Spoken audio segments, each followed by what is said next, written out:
Hello friends, स्वागत है आप सभी का हमारे इस यूट्यूब चैनल में। आज के इस वीडियो लेक्चर में हम कवर करने जा रहे हैं कोस्टल प्लेन एरिया, जो तटवर्ती मैदानी क्षेत्र हैं उनको हम कवर करेंगे। इस टॉपिक को कवर करते ही हमारे जो मेजर ब्रॉड फिजिकल फीचर्स है और major physiographic division of India है, ये दोनों टॉपिक्स है वो लगभग कंप्लीट हो जाएंगे। जो आपका ब्रॉड फिजिकल फीचर्स है उसमें तो आपके डेजर्ट वाला टॉपिक रहेगा, एंड जो फिजियोग्राफिक डिवीजन ऑफ इंडिया है उसमें आपके आइलैंड वाला पार्ट है वही का रहेगा। इसके अलावा ये कंप्लीट जो दोनों टॉपिक्स हैं ये इन वीडियो लेक्चर्स के साथ ही कंप्लीट हो जाएंगे।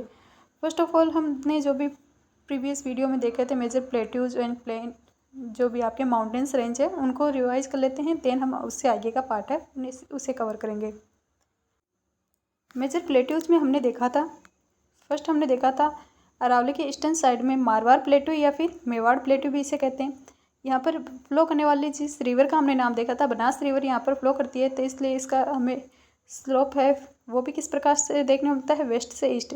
इसका स्लोप वेस्ट से ईस्ट है, इसलिए यहाँ पर प्रवाह करने वाली रिवर है वो भी इस डायरेक्शन में फ्लो करती है। जिस डायरेक्शन में आपका ढाल होगा उसी डायरेक्शन में आपकी रिवर है वो फ्लो करेगी। तो आप अगर रिवर से याद रखते हो तो वैसे आपको इसका ढाल है वो याद रखने की ज़रूरत नहीं है। देन आप हमने एक जो प्लेटू देखा था वो देखा था मध्य प्रदेश में, मध्य भारत का पठार और मालवा प्लेटू।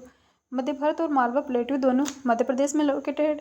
इन दोनों से कॉमन है कि दोनों से चंबल रिवर बहती है। मालवा प्लेटू है, इसके संबंध में अन्य अदर डिटेल्स भी देखी थी, जैसे कि इसकी हाईएस्ट पीक थी सिगार टॉप, एंड इस यहाँ पर चंबल, काली सिंध, पार्वती, शिप्रा जैसी रिवर है वो भी फ्लो करती है।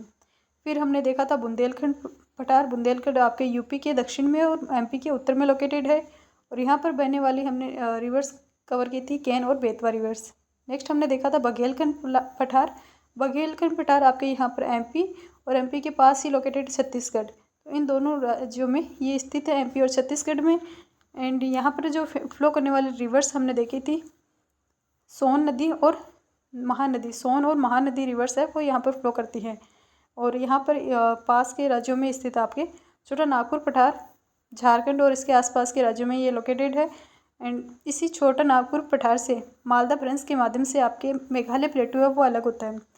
इसी छोटा नागपुर पठार में हमने देखे थे कि इसके जो नॉर्दर्न पार्ट है उसे बोलते हैं हजारीबाग, एंड सदर्न पार्ट को बोला जाता है कोडरमा हिल्स, कोडरमा पठार। एंड यहाँ पर जो मेजर रिवर फ्लो करती है उसमें हमने देखा था दामोदर नदी, जिसके बेसिन में आपको कोयले के भंडार देखने मिलते हैं। साथ ही उत्तरी कोयल, दक्षिणी कोयल, संक और बराकर रिवर्स है वो भी यहाँ पर देखने को मिलती है। इस छोटा नागपुर पठार है, इसके नॉर्दर्न पार्ट में आपको जो हिल्स देखने मिलती है वो है आपके राजमहल हिल्स, एंड सदर्न पार्ट में आपको देखने मिलती है गडजात हिल्स।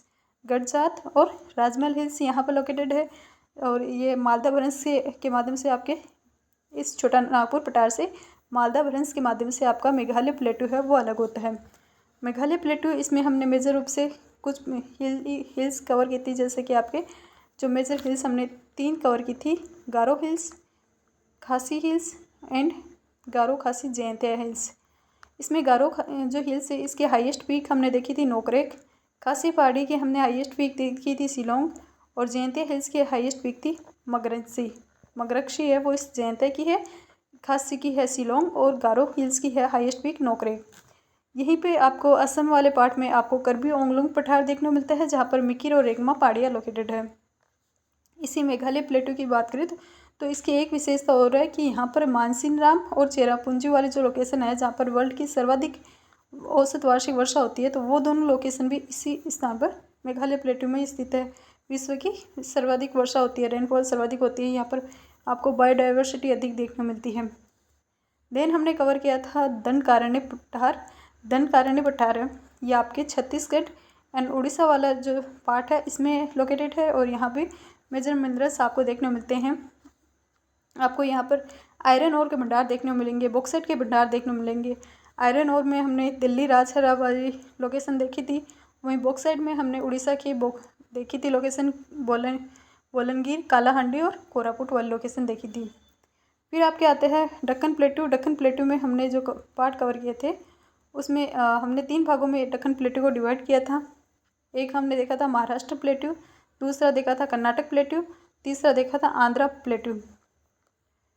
महाराष्ट्र, कर्नाटक एंड आंध्रा। आंध्रा प्लेटू को हमने देखा था 2 भागों में डिवाइड किया था। इससे कृष्णा रिवर है वो इसके मिड में फ्लो करती है, जो नॉर्दर्न पार्ट है उसे तेलंगाना प्लेटू बोलते हैं और इसका जो सदर्न पार्ट है उसे रायलसीमा प्लेटू बोलते हैं। वहीं आपकी जो कर्नाटक वाला प्लेटू है इसे भी दो भागों में डिवाइड कर सकते हैं। एक है इसके बेंगलोर पठार और साउथ वाला पार्ट है इसके मैसूर पठार। तो बेंगलोर और मैसूर पठार है वो यहाँ पर लोकेटेड है। इसके बाद में हमने जो कवर किया था पेनिनसुलर रीजन में वो हमने मेजर हिल्स को कवर किया था। इसमें हमने जो फर्स्ट हिल्स देखी थी आपकी अरावली हिल्स एंड यहीं पर इसके सदर्न पार्ट में हमने कठियावाड़ पहाड़ियाँ हैं वो देखी थी। कठियावाड़ पहाड़ियाँ जो मेजर रूप से गुजरात में लोकेटेड है। इसकी हमने अदर जो मेजर इस रेंज में कठियावाड़ रेंज में हमने जो अदर हिल्स देखते हैं तो वो गिरनार और मांडव पहाड़ियाँ देखने मिलती हैं। फिर हमने अरावली देखी थी। अरावली जो आपके गुजरात के पालनपुर से स्टार्ट होती है और आपके रायसीना हिल्स तक फैली हुई है। लगभग 692 किलोमीटर के एरिया में फैली हुई है। एक प्रकार का आप इसे अवशिष्ट वलित पर्वत बता सकते हो। अवशिष्ट वलित पर्वत है। इसकी जो हाइट है वो एवरेज इसकी 930 मीटर ही है। इसकी हमने हाईएस्ट पीक कवर की थी वो थी गुरु शिखर जो कि आपकी सिरोही वाली भाग में लोकेटेड है 1722 मीटर की। तो ये आपकी गुजरात के पालनपुर से दिल्ली के रायसीना हिल्स तक 992 किलोमीटर हाईएस्ट पीक की इसकी थी वो थी गुरु शिखर। इसके बाद में हमने जो कवर की थी वो हमने विंध्यांचल श्रेणी कवर की थी। विंध्यांचल श्रेणी आपकी यहाँ स्टार्ट होती है आपके गुजरात वाले भाग से और आपके छोटा नागपुर प्लेटू है यहाँ तक ये लोकेटेड है विंध्यांचल श्रेणी। ये विंध्यांचल श्रेणी इंडिया को दो भागों में डिवाइड करती है, एक तो नॉर्दर्न पार्ट में एक सदर्न पार्ट में। तो भारत को उत्तरी और दक्षिण दो भागों में डिवाइड करने वाली रेंज का नाम है विंध्यांचल रेंज। इसी विंध्यांचल रेंज में हम मेजर जो हिल्स देखते हैं वो हमें देखने मिलती है। फर्स्ट हम देखते हैं आपके भारनेर श्रेणी, देन आपको देखने मिलती है कैमूर श्रेणी और फिर आपको पारसनाथ पर्वत श्रेणी है वो इसी रेंज में देखने मिलती है। भारनेर, कैमूर और पारसनाथ पर्वत श्रेणियाँ हैं वो आपको विंध्यांचल रेंज में देखने मिलती है। साथ ही विंध्यांचल रेंज की हमने एक और विशेषता देखी थी कि ये आपके लाइम स्टोन है इससे निर्मित है। तो लाइम स्टोन से निर्मित भारनेर, कैमूर और पारसनाथ पर्वत श्रेणियाँ देखने मिलती है। इसके सदर्न पार्ट में आपके लोकेटेड है सतपुड़ा रेंज। सतपुड़ा रेंज है ये आपके तापी और नर्मदा वैली है इन दोनों के मिड में लोकेटेड है। नर्मदा और तापी वैली है इन दोनों के मिड में लोकेटेड है। साथ ही आप इसमें ये बता सकते हैं कि ये बालू पत्थर से निर्मित है।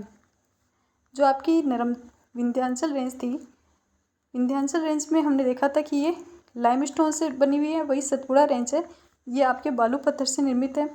विंध्यांचल की हाई जो हिल्स देखी थी आपके फर्स्ट हमने देखी थी भारनेर, देन हमने देखी थी कैमूर और थर्ड हमने देखी थी पारसनाथ। वहीं आपको सतपुड़ा रेंज में देखने मिलती है आपके राजपीपला, गोविलगढ़ और महादेव मेकाल हिल्स। तो ये आपको इसमें देखने मिलती है राजपीपला, गोविलगढ़, महादेव और मेकाल हिल्स है वो आपको इस सतपुड़ा रेंज में देखने मिलती है। इसमें हमने हाईएस्ट पीक देखी थी आपकी महादेव श्रेणी में स्थित है। सबसे ऊंची पर्वत चोटी का नाम है धूपगढ़ जो इस सतपुड़ा रेंज की हाईएस्ट पीक है। यह जो सतपुड़ा रेंज है वो आपके एमपी से स्टार्ट होती है, गुजरात से स्टार्ट होती है और एमपी तक फैली हुई है। एमपी से नहीं, गुजरात से स्टार्ट होकर एमपी तक है। वहीं आपकी ये विंध्यांचल है वो गुजरात से स्टार्ट होकर छोटा नागपुर तक फैली हुई है। और इनमें हमने डिफरेंस देख लिया कि जो विंध्यांचल है वो चूना पत्थर से और जो सतपुड़ा है वो आपके बालू पत्थर से निर्मित है। इसी के अलावा हमने एक अदर विशेषता भी देखी थी कि इसकी जो मेकाल पर्वत श्रेणी है उसके अंतर्गत आपको अमरकंटक ऊंची पर्वत चोटी देखने मिलती है जिससे आपकी सोन और नर्मदा रिवर है ये ओरिजिनेट होती है। इसी के सदर्न पार्ट में आपको जो महादेव वाली पर्वत श्रेणी है उसी के सदर्न पार्ट में आपको बैतूल पठार देखने मिलेगा जहाँ से आपके तापी रिवर है वो ओरिजिनेट होती है। तो ये कवर किया हमने सतपुड़ा रेंज। इसके बाद में आपको देखने मिलती है western Ghat and eastern Ghat. Western Ghat की बात करें तो ये कंटिन्यू है श्रेणी है निम्न तट यहाँ पर इस वेस्टर्न जो पर्वतीय श्रेणी है इसके पास में देखने मिलता है।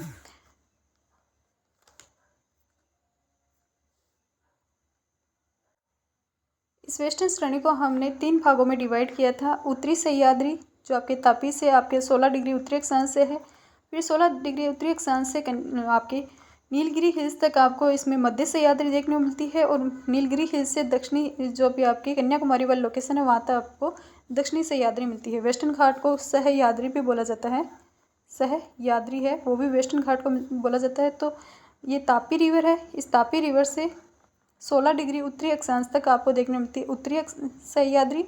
16 डिग्री से आपको नीलगिरी हिल्स तक देखने मिलती है मध्य सह्याद्री, और नीलगिरी हिल्स से आपको कन्याकुमारी वाली लोकेशन है वहाँ तक आपको देखने मिलती है दक्षिणी सह्याद्री। इसमें हमने नदन सह्याद्री की हाईएस्ट जो पर्वत श्रृंखलाएं देखी थी वो उसमें देखी थी कलसुबाई और महाबलेश्वर। कलसुबाई और महाबलेश्वर पर्वत श्रेणी इसमें इंक्लूड है। वहीं हमने मिडल जो सह्याद्री उसमें देखी थी बाबा बुदन और कुद्रेमुख। कुद्रेमुख जो आपके आयरन ओर के लिए फेमस है और बाबा बुदन कहवा उत्पादन के लिए फेमस है। फिर हमने सदन वाले पार्ट में 3 पहाड़ियाँ कवर की थी। अगस्त्यमलाई जिसकी हाईएस्ट पीक आप लोगों को देखने मिलती है अनाईमुड़ी नाम से। फिर हमने इसके सदन में देखी थी इलायची या कोडमम हिल्स, और फिर हम इसके भी साउथ में देखते हैं पालानी हिल्स। तो दक्षिणी सह्याद्री है, इसमें 3 मेजर हिल्स हैं। अनामलाई जिसकी हाईएस्ट पीक अनाईमुड़ी, इस वेस्टर्न घाट की भी हाईएस्ट है 2695, और इस दक्षिणी सह्याद्री की भी ऊंची पर्वत चोटी है। इसके अलावा हमने इलायची हिल्स और पालानी हिल्स देखी है। तो ये आपकी है पश्चिमी घाट जो आपके तापी रिवर से स्टार्ट होता है, कन्याकुमारी तक फैला हुआ है। 1600 किलोमीटर की इसकी टोटल लेंथ आपको देखने मिलती है। एवरेज आपको इसकी हाइट देखने मिलेगी तो वो 1200 मीटर है। इसके बाद में हम कवर करते हैं वो आपकी आती है ईस्टर्न घाट। ईस्टर्न घाट के संदर्भ में देखोगे तो ईस्टर्न घाट है आपके महानदी से आपके नीलगिरी तक फैले हुए हैं, महानदी से नीलगिरी के मध्य में फैले हुए हैं। इसकी एवरेज हाइट आपको 900 मीटर देखने को मिलती है।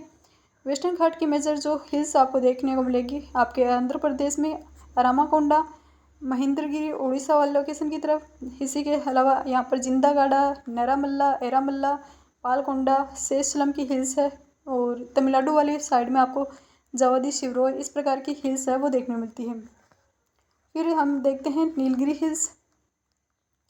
नीलगिरी ही पहाड़ियाँ हैं, यहाँ पर आपको वेस्टर्न घाट और ईस्टर्न घाट दोनों मर्ज होती हुई दिखाई देती हैं। नीलगिरी हिल्स है, यहाँ पर आपको वेस्टर्न और ईस्टर्न घाट दोनों मर्ज होती हुई दिखाई देती है, और इसकी हाईएस्ट पीक आपको देखने मिलती है डोडा बेटा।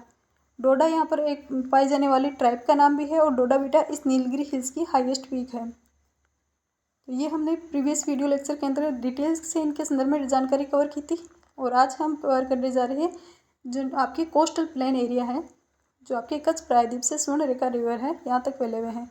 जो कोस्टल प्लेन एरिया आज हम कवर कर रहे हैं ये आपके इस कच्छ प्रायद्वीप से स्टार्ट होते हैं, और ये आपके स्वर्णरेखा नदी है यहाँ तक ये कोस्टल प्लेन एरिया है। लगभग 6000 किलोमीटर की दूरी में फैले हुए हैं। 6000 किलोमीटर की दूरी में फैले हुए इस कोस्टल जो एरा है, कोस्टल प्लेन एरा है, इसे हम नदियों द्वारा जमा किए गए अवसाद के अकॉर्डिंग 2 भागों में डिवाइड कर सकते हैं। एक तो जो आपके वेस्टर्न घाट वाले तटवर्ती मैदान है, वेस्टर्न कोस्टल जो आपके प्लेन एरिया, और आप इसे दूसरा डिवाइड कर सकते हो eastern coastal plain area. Western जो कोस्टल प्लेन एरिया है वो आपको यहाँ से कच्छ प्रायद्वीप से लेकर आपको ये कन्याकुमारी हिल्स वाली है, जहाँ तक आपको पश्चिमी घाट देखने मिलती है कन्याकुमारी तक, वहाँ तक आपको कच्छ प्रायद्वीप से कन्याकुमारी तक ये देखने को मिलते हैं पश्चिमी तटवर्ती मैदान। वही पूर्वी तटवर्ती मैदान है वो आपको स्वर्णरेखा रिवर है, यहाँ से आपको कन्याकुमारी वाली रेंज है यहाँ तक देखने मिलते हैं।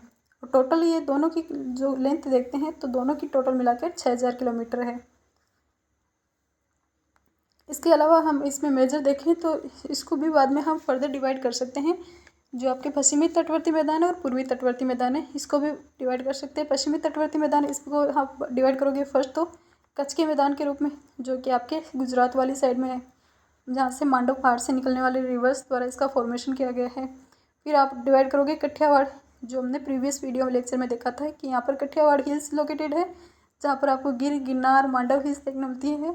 और मांडव हिल्स है वहाँ से निकलने वाली जो छोटी रिवर्स है उनके द्वारा इस कठियावाड़ मैदान का प्लेन का निर्माण है वो किया जाता है। यही आपको पास में देखने मिलते हैं गुजरात के मैदान है वो राजस्थान इस साइड में मध्य प्रदेश की तरफ फ्लो करने वाली आपकी माही रिवर, साबरमती, नर्मदा और तापी रिवर द्वारा डेवलप किए गए हैं। तो गुजरात में आपको 3 मैदान देखने मिलते हैं, कच्छ के मैदान, पास में कठियावाड़ के मैदान और गुजरात के मैदान। गुजरात के मैदान में आपके राजस्थान की तरफ से आने वाली साबरमती, माही रिवर इंक्लूड है, और इधर एमपी की तरफ से आने वाली नर्मदा और तापी रिवर है वो इसमें इंक्लूड आती है। इसके सदर्न पार्ट में आपको देखने को मिलेगा कोकण के मैदान, जो आपके महाराष्ट्र एंड गोवा वाली साइड में लोकेटेड है, कोकण के मैदान। और इनके भी सदर्न पार्ट में आप देखोगे कन्नड़ के मैदान, कर्नाटक वाले लोकेशन में कन्नड़ के मैदान देखने मिलते हैं। और देन सबसे लास्ट में आपको मालाबार के मैदान देखने मिलेंगे केरल वाले साइड में। तो ये आपके इसमें मेजर हम प्लेन एरिया में कवर करेंगे। फिर हम ईस्टर्न प्लेन एरिया का देखते हैं। तो आपको ईस्टर्न प्लेन एरिया में आपको देखने मिलेंगे स्वर्णरेखा से ये कन्याकुमारी तक लोकेटेड है। और इसको आप दो भागों में डिवाइड कर सकते हो। एक तो इसको उत्तरी सरकार, दूसरा आप इसे बांट सकते हो कोरोमंडल तट के नाम से। उत्तरी सरकार एंड कोरोमंडल तट है इस रूप में, यानी कि जो स्वर्णरेखा से आपकी कृष्णा रिवर है यहाँ तक आपके उत्तरी सरकार है, और कृष्णा से कन्याकुमारी तक आपके कोरोमंडल तट है। या फिर इसको आप रीजनल डिवीज़न भी इसको डिवाइड कर सकते हो कि उत्कल के मैदान जो उड़ीसा वाली साइड में लोकेटेड है, स्वर्णरेखा से उड़ीसा वाली साइड में लोकेटेड, इनको आप बोल दो उत्कल के मैदान। दूसरे आप डिवाइड कर दो आंध्रा के मैदान जो आपके गोदावरी और कृष्णा रिवर है इनके मिड में फैले हुए हैं।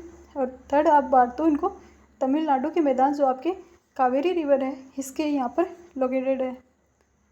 तो इनको आप दो भागों से डिवाइड कर सकते हो, एक तो उत्तरी सरकार या कोरोमंडल तट के रूप में, या फिर आप उत्कल के मैदान, आंध्रा मैदान और तमिलनाडु प्लेन के रूप में इन्हें डिवाइड कर सकते हो। तो अब हम इनके संदर्भ में डिटेल जानकारी है वो कवर करते हैं। फर्स्ट ऑफ ऑल हम देखते हैं पश्चिमी तटवर्ती मैदान, देन हम देखेंगे पूर्वी तटवर्ती मैदान। इसे हम डिफरेंस के आधार पर कवर कर रहे हैं, डिफरेंस के अकॉर्डिंग करो या फिर इन्हें अलग अलग करो, ये दोनों टॉपिक है वो दोनों में सेम ही रहेंगे। हालांकि डिफरेंस से करोगे तो आपको याद करने में ईजी रहेगा। जो पश्चिमी तटवर्ती मैदान है डायग्राम में हमने देखा था कच्छ से लेकर कन्याकुमारी तक लोकेटेड है, वहीं आपके पूर्वी तटवर्ती मैदान है वो आपको स्वर्ण रेखा से कन्याकुमारी तक देखने को मिलेंगे। और दोनों मिलाकर टोटल कितने हैं, कच्छ से स्वर्ण रेखा तक 6000 किलोमीटर की दूरी में फैले हुए हैं। पश्चिमी तटवर्ती मैदान है, यहाँ पर जो फ्लो करने वाली रिवर है ये आपके पश्चिमी तटवर्ती मैदान है। तो यहाँ से ये पश्चिमी घाट से रिवर ओरिजिनेट होती है और अरब सागर की ओर गिर जाती है। यहाँ पर जो नदियाँ हैं उनका प्रवाह सिस्टम है, ड्रेनेज सिस्टम है वो कम है, और जो रिवर्स है वो फ्लो करती है तो वो बाद में एस्चुरी का निर्माण करती है, क्योंकि बहुत कम दूरी में वो फ्लो करती है, इसलिए वो ज़्यादा सेडिमेंट है वो कलेक्ट नहीं कर पाती और उनका डिपॉजिट भी नहीं कर पाती। इसलिए यहाँ पर जो नदियाँ हैं वो एस्चुरी का निर्माण करती है। वही आपको ईस्टर्न घाट वाले जो भी रिवर्स है जो आपके वो क्या करती है, डेल्टा रीजन है इसका निर्माण करती है। इसी वजह से आपको इस साइड वाले जो डेल्टा रीजन बनाती है अधिक सेडिमेंट डिपॉजिट करती है, तो ईस्टर्न घाट में आपको अधिक चौड़े जो मैदानी क्षेत्र है कोस्टल एरिया है वो देखने को मिलता है।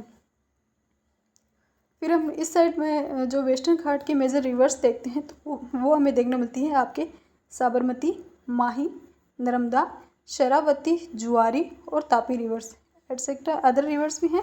तो आप मैक्सिमम ये नाम लिख सकते हो कि साबरमती, माही, नर्मदा, तापी, जुआरी, शरावती ये वेस्टर्न घाट के रिवर्स हैं। वहीं ईस्टर्न घाट में आपको बड़ी नदियाँ देखने मिलेगी जैसे कि महानदी, गोदावरी, कृष्णा, कावेरी, वेगई, पालर। तो मेजर जो नदियाँ हैं महानदी, गोदावरी, कृष्णा, कावेरी ये काफ़ी बड़ी है नदियाँ हैं। फिर आप छोटी रिवर्स के भी नाम लिख सकते हो कि वेगई, पालर, पेन्नर, वामसतारा, वैतरणी। पालर, पेन्नर, वामसतारा और वैतरणी ये छोटी रिवर हैं वो भी इस साइड में फ्लो करती हैं।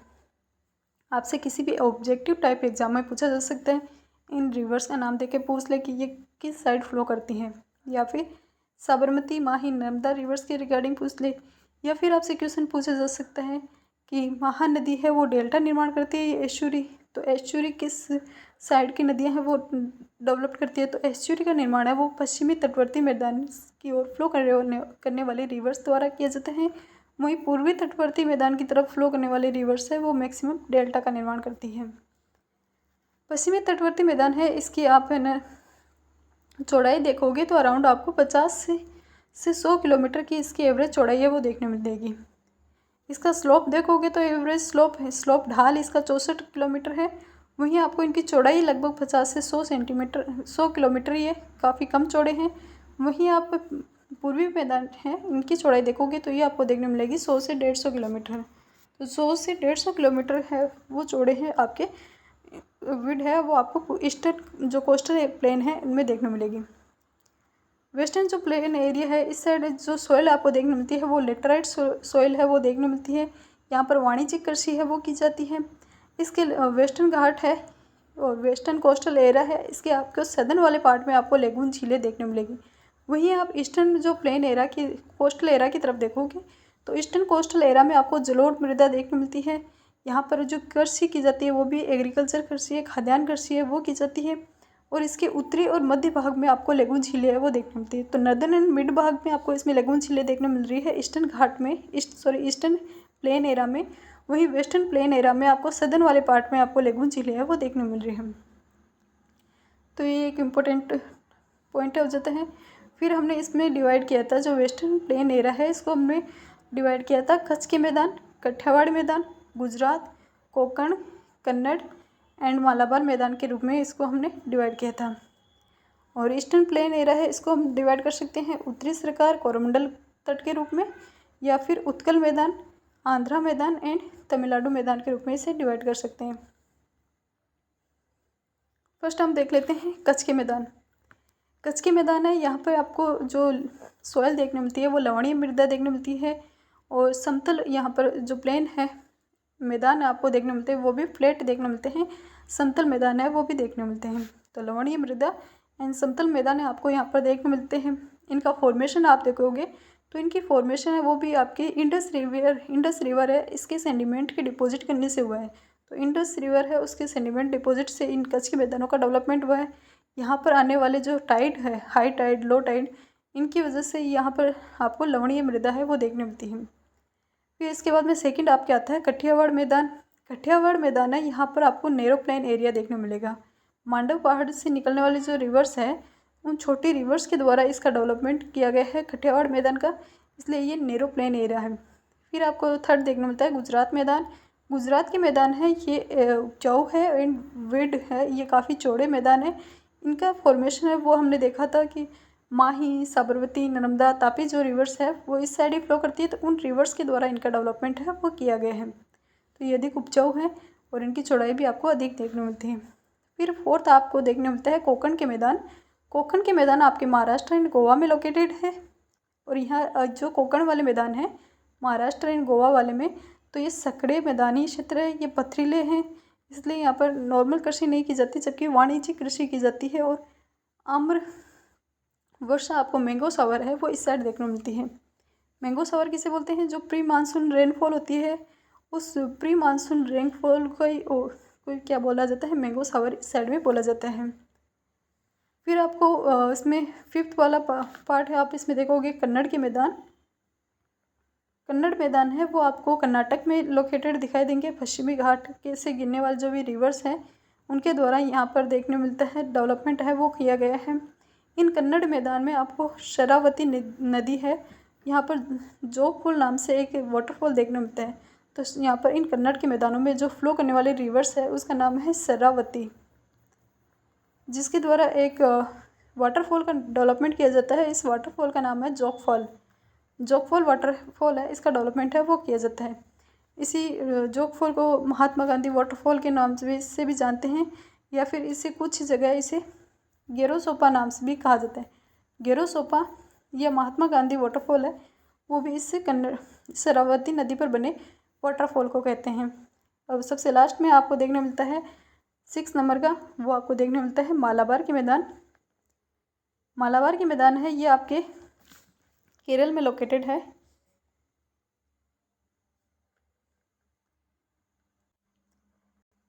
सिक्स नंबर के हमने देखे हैं मालाबार के मैदान। मालाबार मैदान आपको केरल में देखने मिलते हैं। ये काफ़ी चौड़े मैदानी क्षेत्र है। यहाँ पे आपको लेगून झील है, लेक है वो देखने मिलते हैं, जिन्हें कयाल भी बोला जाता है। मेजर आप लेगून देखोगे तो आपको देखने मिलती है वेम्बानंद, अष्टमुड़ी एंड पुन्नामादा कयाल। वेम्बानंद, अष्टमुड़ी और पुन्नामादा कयाल है वो आपको इस साइड में देखने मिलते हैं। वेम्बानाड,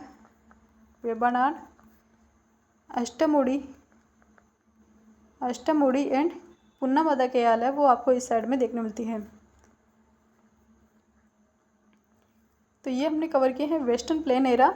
वापस इनको रिकॉल करें तो इनकी हमने देखी लेंथ कच्छ से कन्याकुमारी तक फ्लो करने वाले यहाँ पर मेजर रिवर्स देखी, सरामती, माही, नर्मदा, तापी, जुआरी, शरावती, साबरमती। एंड यहाँ की जो रिवर्स है उसके द्वारा एस्चुरी का डेवलपमेंट किया जाता है। 50 से 100 किलोमीटर की इनकी चौड़ाई देखने मिलती है। लेटराइट सोयल यहाँ पर देखने मिलती है। कॉमर्शियल आपको यहाँ पर एग्रीकल्चर देखने मिलेगी। सदर्न पार्ट में आपको लेगून झीलें देखने मिलेगी, जिसका एग्जांपल आप लिख सकते हो वेम्बनाड, अष्टामुड्डी और पुनमदा कयाल है, जो आपके मालाबार जो मैदानी क्षेत्र है वहाँ पर लोकेटेड है। वहीं आपको इसमें डिवाइड करते हो तो फर्स्ट आप देखते हो कच्छ के मैदान, जो आपके सिंधु नदी है, सिंधु नदी के जो सेंडिमेंट है, अवसाद है, उसके जमा करने से इस मैदानी क्षेत्र का निर्माण हुआ है। यहाँ पर सोयल देखने मिलती है लवणीय मृदा और समतल मैदानी क्षेत्र है। फिर आप देखते हो कटियावाड़ के मैदान। थर्ड आप देखते हो गुजरात के मैदान चौड़े हैं, उपजाऊ है। फोर्थ आपको देखने मिलते हैं कोंकण के मैदान, महाराष्ट्र एंड गोवा में लोकेटेड है। सकरा और पथरीला मैदानी क्षेत्र है और यहाँ पर होने वाली प्री मानसून को क्या बोलते हैं, मैंगो शावर बोलते हैं। फिर फिफ्थ पे आप देखते हो कन्नड़ के मैदान।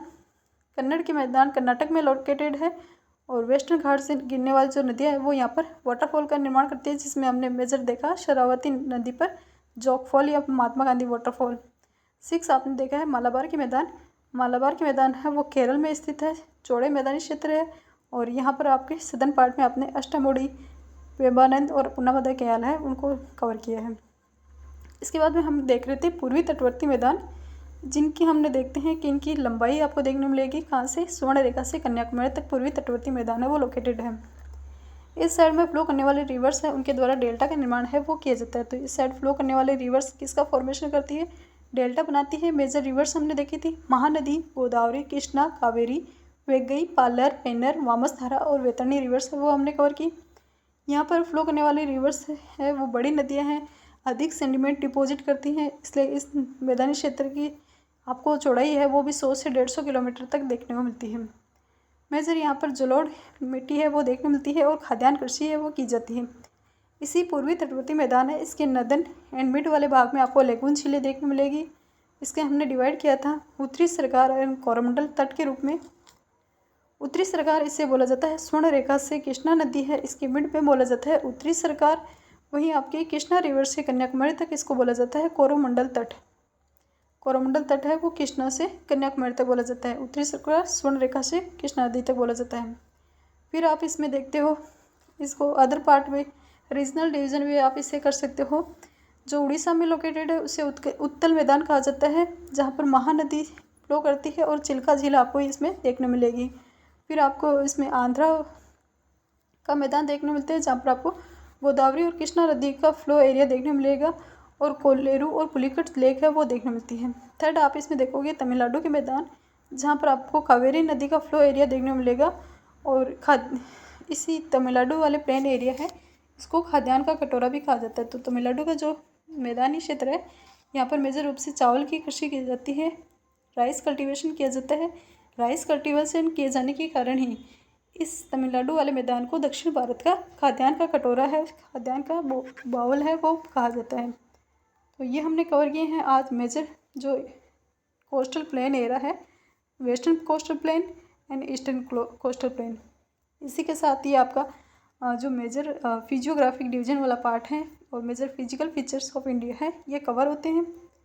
नेक्स्ट वीडियो में हम इससे आगे के पार्ट है जो आपके आइलैंड वाला पार्ट है उसे कवर करेंगे एंड डेजर्ट वाला पार्ट है वो कवर करेंगे, जिससे आपके दोनों जो टॉपिक्स है वो साथ ही कवर हो जाएंगे और एक बार हम वापस जो मेन पार्ट है उसको रिकॉल है वो कर लेंगे। तो ये वीडियो यहीं पे समाप्त होती है, नेक्स्ट वीडियो में हम फिर मिलेंगे। तब तक के लिए बाय, थैंक यू। हमारे साथ बने रहिए और वीडियो को लाइक शेयर जरूर करें। Thank you. एंड कोई भी क्यूरीज आपकी रहती है, कोई भी क्वेश्चन आपका रहता है तो आप उसे कमेंट सेक्शन में आराम से पूछ सकते हैं। थैंक्स।